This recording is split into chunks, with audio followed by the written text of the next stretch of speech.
This question asks, for the given function f of x and numbers L, C, and epsilon greater than 0, find an open interval about C on which the inequality absolute value f of x minus L is less than epsilon holds.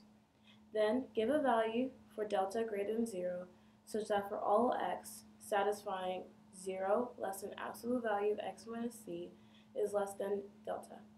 The inequality absolute value f of x minus L is less than E holds.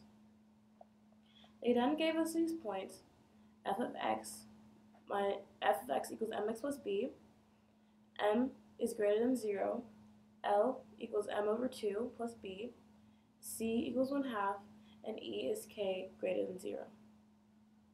The first question asks, for what interval does the inequality absolute value of f of x minus L less than epsilon hold?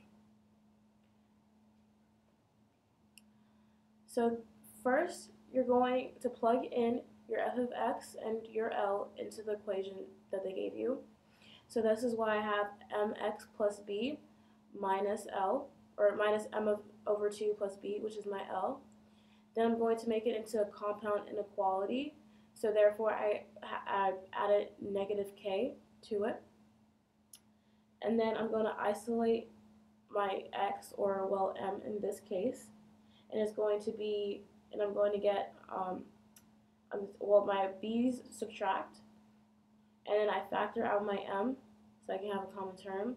And I divided each side by m, therefore I get a negative k over m less than x minus 1/2 less than k over m. And then when I do that, I can then add 1/2 to each side, and then that gives me, or brings my x to be alone. And this then becomes your open interval, or this is what you're going to plug into the equation. This is your answer. It becomes negative k over m plus 1/2 is less than k over m plus 1/2.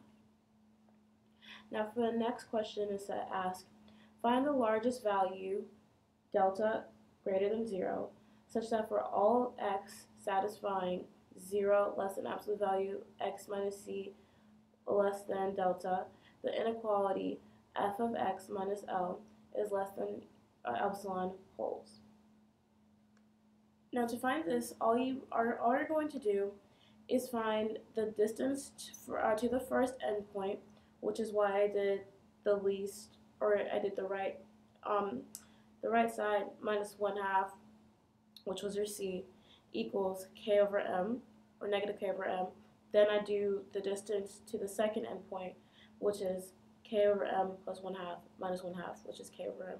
And since this is the one which is supposed to be the highest, then this is the greatest endpoint and a large possible value for delta.